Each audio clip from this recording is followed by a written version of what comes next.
கரூரில் 56.25 கோடி மதிப்பீட்டில் முடிவுற்ற புதிய திட்டப்பணிகளை துணை முதலமைச்சர் திறந்து வைக்க உள்ளதாக முன்னாள் அமைச்சர் செந்தில் பாலாஜி தெரிவித்துள்ளார். துணை முதலமைச்சர் உதயநிதி ஸ்டாலின் கரூர் மாவட்டத்தில் நடைபெறும் அரசு விழாவில் கலந்து கொள்வதையொட்டி கரூர் திருமாநிலையூர் புதிய பேருந்து நிலையம் வளாகத்தில் விழா முன்னேற்பாடுகள் பணிகள் நடைபெற்றது. இதில் கரூர் சட்டமன்ற உறுப்பினர் செந்தில் பாலாஜி, மாவட்ட ஆட்சித்தலைவர் தங்கவேல் ஆகியோர் கலந்து கொண்டனர். பின்னர் செய்தியாளர்களை சந்தித்த செந்தில் பாலாஜி, வருகின்ற 9ஆம் தேதி கரூரில் நடைபெறும் அரசு விழாவில் துணை முதலமைச்சர் உதயநிதி கலந்து கொண்டு 40 கோடி மதிப்பீட்டில் கட்டப்பட்ட புதிய பேருந்து நிலையம், கரூர் காமராஜர் தினசரி மார்க்கெட், வெங்கமேடு மீன் அங்காடி, மாவட்ட ஆட்சித்தலைவர் அலுவலக வளாகத்தில் கட்டப்பட்டுள்ள அறிவியல் பூங்கா உள்ளிட்ட பல்வேறு திட்டப்பணிகளை பொதுமக்கள் பயன்பாட்டிற்காக திறந்து வைக்க உள்ளதாக கூறினார்.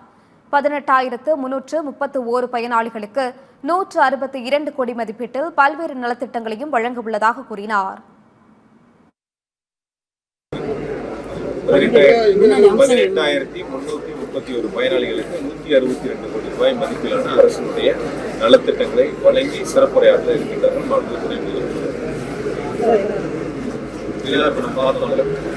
இந்த விழாக்களில் பயனாளிகளுக்கு தான் அமர வச்சு அரசுடைய நலத்திட்டங்களை வழங்குவதற்கான ஏற்பாடுகள் தொடங்கப்பட்டிருக்கின்றன.